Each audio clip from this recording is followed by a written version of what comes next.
전편 줄거리. 이삿날 딸이 버리려던 낡은 사진 앨범에서 21살 정미선의 모습과 첫사랑 김준혁의 편지를 발견한 나.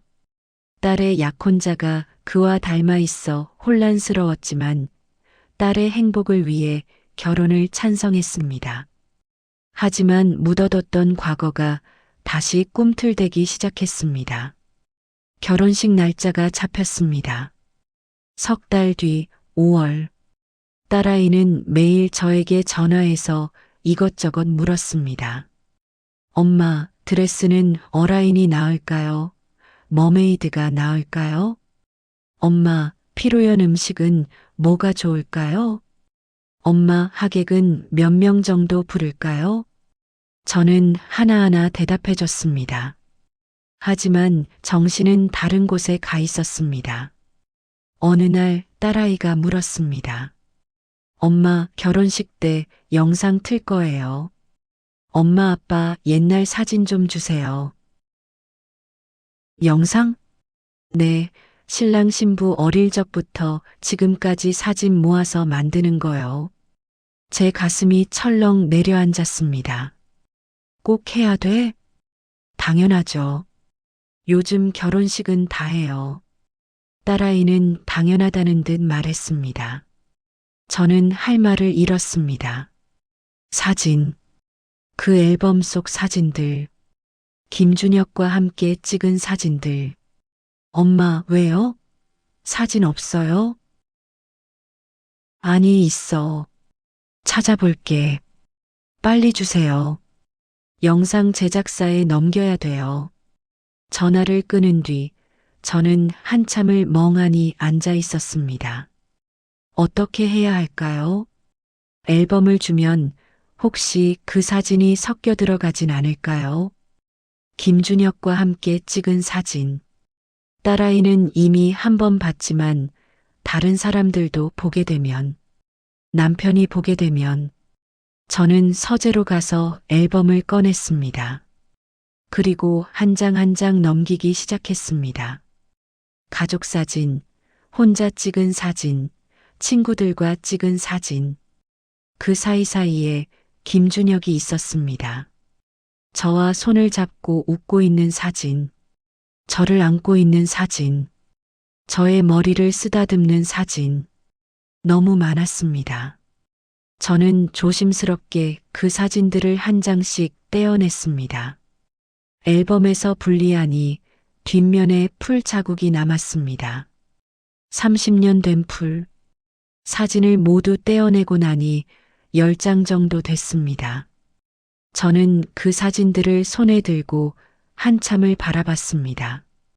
거기 제가 웃고 있었습니다. 진짜 웃음. 억지로 짓는 게 아닌 마음에서 우러나오는 웃음. 언제부터였을까요? 저렇게 웃어본 게. 문득 거울을 봤습니다. 서재 벽에 걸린 작은 거울. 거기 비친 제 얼굴은 사진 속 그 여자와 너무 달랐습니다. 55살. 입꼬리는 처져 있고 눈가엔 주름이 깊고. 저는 거울에서 눈을 돌렸습니다. 보고 싶지 않았습니다. 이 얼굴을.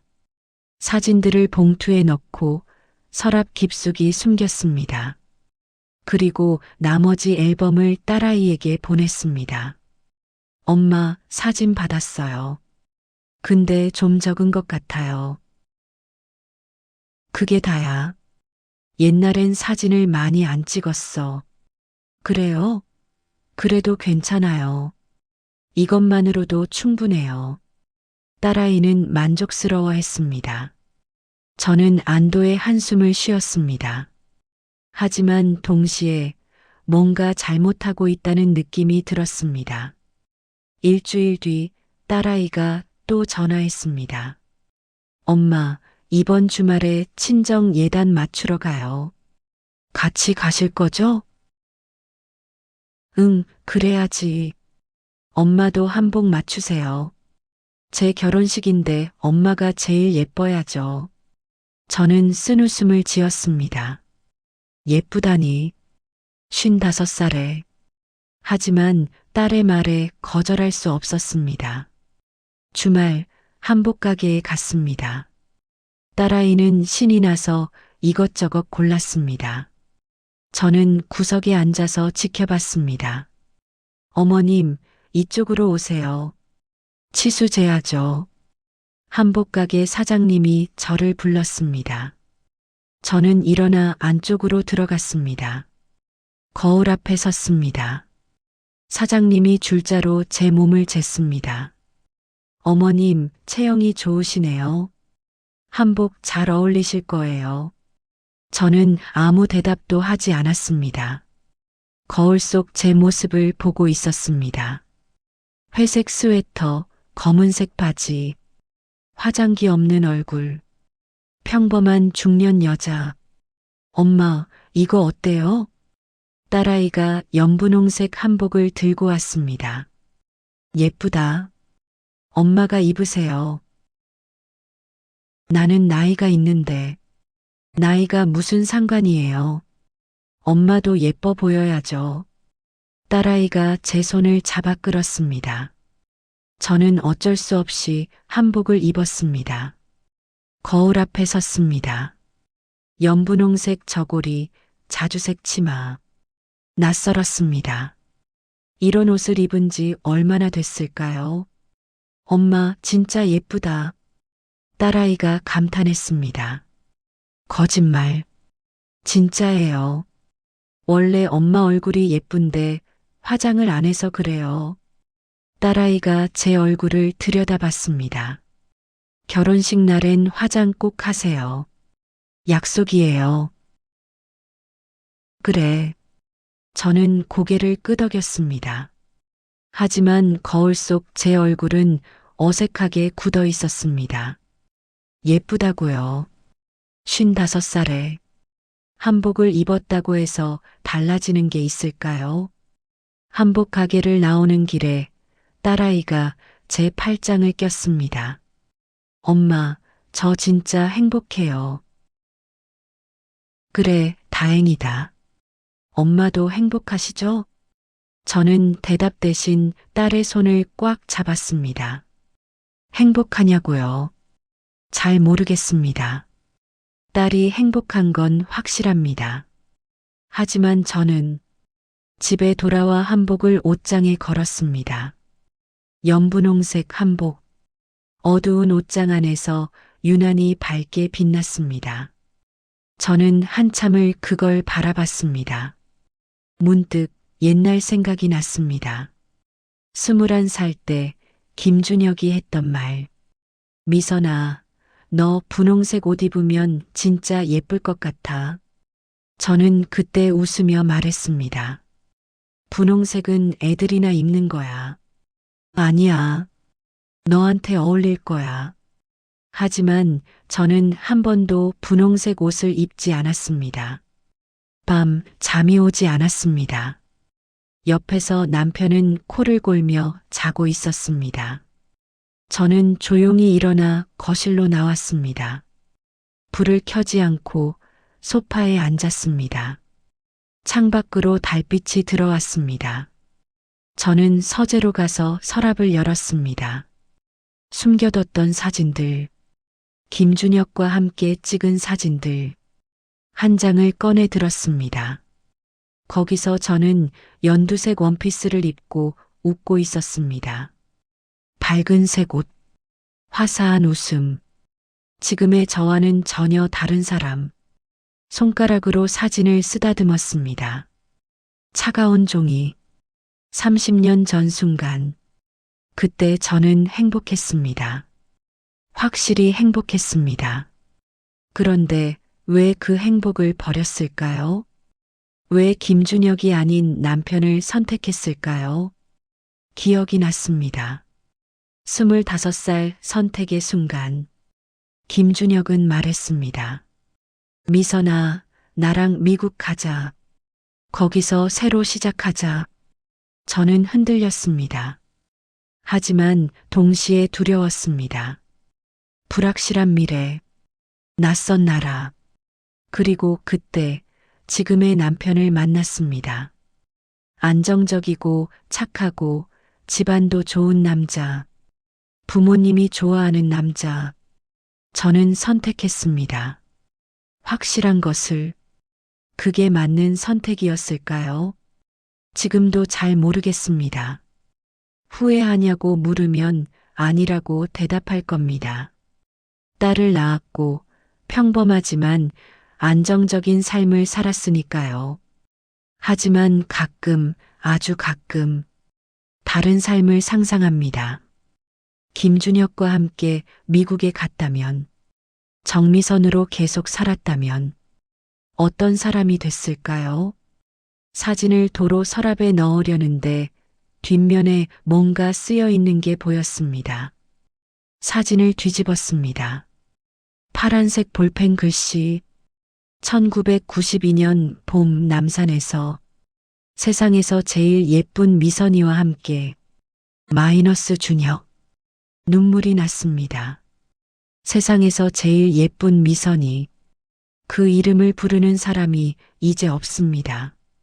정미선은 사라졌고 정수연만 남았습니다. 다음 날 아침 남편이 물었습니다. 어젯밤에 왜 안 잤어? 내가 깼을 때 없더라고. 잠이 안 와서 거실에 나가 있었어요. 무슨 일 있어? 아니요. 정수현, 요즘 이상해. 남편이 제 이름을 불렀습니다. 정수현. 저는 그 이름이 낯설었습니다. 30년을 썼는데도. 무슨 일인지 말해봐. 남편이 다시 물었습니다. 저는 고개를 저었습니다. 아무것도 아니에요. 그냥 딸 결혼 준비하느라 피곤해서요. 그래. 그럼 오늘은 좀 쉬어. 내가 저녁 사올게. 남편은 그렇게 말하고 출근했습니다. 저는 텅 빈 집에 혼자 남았습니다. 조용했습니다. 너무 조용했습니다. 시계 소리만 똑딱똑딱 들렸습니다. 오후 딸아이에게서 전화가 왔습니다. 엄마, 영상 시사 나왔어요. 한번 보실래요? 영상? 결혼식 때 틀 영상이요. 제작사에서 초안 보내줬어요. 엄마한테도 링크 보낼게요. 잠시 뒤 핸드폰에 링크가 왔습니다. 저는 링크를 눌렀습니다. 영상이 재생됐습니다. 잔잔한 음악과 함께 사진들이 나왔습니다. 딸아이의 어린 시절, 돌잔치, 유치원, 초등학교, 그 다음 민준 씨의 어린 시절, 그리고 저와 남편의 결혼 사진. 그 순간 저는 숨이 멈췄습니다. 결혼 사진. 하얀 웨딩드레스를 입은 저. 하지만 사진 속 제 얼굴은 웃고 있지 않았습니다. 아니, 웃고는 있었지만 눈이 웃지 않았습니다. 그걸 지금 알았습니다. 30년이 지나서야. 그날 저는 행복하지 않았습니다. 영상이 계속됐습니다.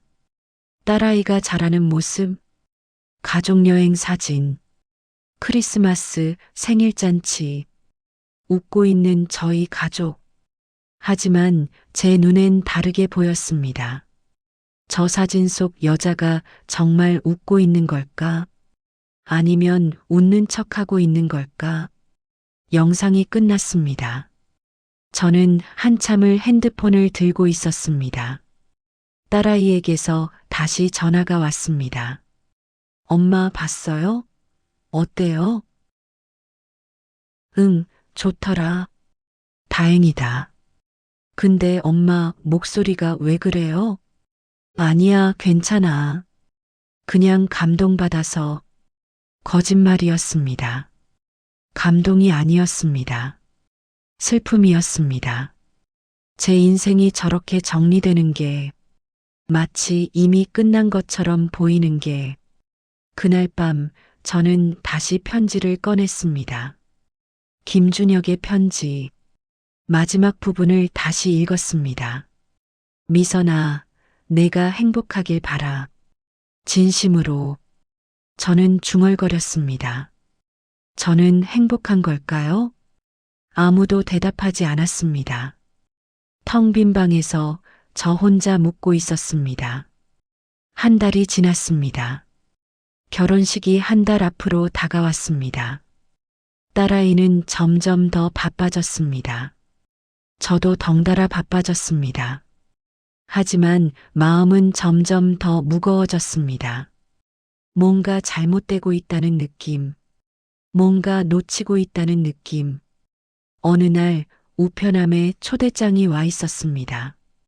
동창회 초대장, 고등학교 졸업 30주년 기념. 저는 초대장을 보며 한참을 생각했습니다. 갈까 말까? 30년 만에 보는 옛날 친구들. 그 중에 혹시 초대장 뒷면에 참석자 명단이 적혀 있었습니다. 저는 이름들을 하나씩 읽어 내려갔습니다. 그리고 멈췄습니다. 거기 그 이름이 있었습니다. 김준혁. 심장이 쿵 소리를 냈습니다. 손이 떨렸습니다. 그날 저녁 남편에게 말했습니다. 저 다음 주에 동창회 가려고 해요. 동창회? 갑자기 30주년이래요. 그래, 다녀와. 오랜만에 친구들도 보고. 남편은 아무렇지 않게 말했습니다. 저는 고개를 끄덕였습니다. 하지만 가슴은 미친 듯이 뛰고 있었습니다. 동창회 날이 왔습니다. 저는 옷장 앞에서 한참을 고민했습니다. 뭘 입어야 할까? 결국 검은색 원피스를 골랐습니다. 화장을 했습니다. 오랜만에 제대로 하는 화장. 파운데이션, 아이섀도우, 립스틱. 거울을 봤습니다. 조금 나아 보였습니다. 하지만 여전히 55살이었습니다. 동창회 장소에 도착했습니다. 호텔 연회장. 입구에서 명찰을 받았습니다. 35기 정수현. 제 이름 옆에 옛날 이름이 작게 쓰여 있었습니다. 구 정미선. 저는 명찰을 가슴에 달았습니다. 그리고 안으로 들어갔습니다. 많은 사람들이 있었습니다. 다들 나이가 들어 있었습니다. 흰머리, 주름, 배 나온 몸. 저는 아는 얼굴을 찾아 두리번거렸습니다. 미선아. 누군가 제 옛날 이름을 불렀습니다. 돌아보니 고등학교 때 친했던 수진이었습니다. 수진아. 와, 진짜 오래됐다. 얼마만이야? 30년? 저희는 껴안았습니다. 수진이와 이야기를 나누는데 문득 입구 쪽이 소란스러워졌습니다. 고개를 돌렸습니다. 한 남자가 들어오고 있었습니다. 키가 크고 안경을 쓴 남자. 머리는 반쯤 휘었지만 여전히 자세가 꼿꼿했습니다. 김준혁이었습니다. 2부 종료. 30년 만에 마주한 그 사람. 저는 그 자리에 얼어붙었습니다. 그가 저를 알아볼까요? 아니, 그 전에 제가 그에게 다가갈 용기가 있을까요? 묻어뒀던 정미선이 지금 깨어나려 하고 있었습니다. 소리극장 구독 후 2부 이야기를 만나보세요.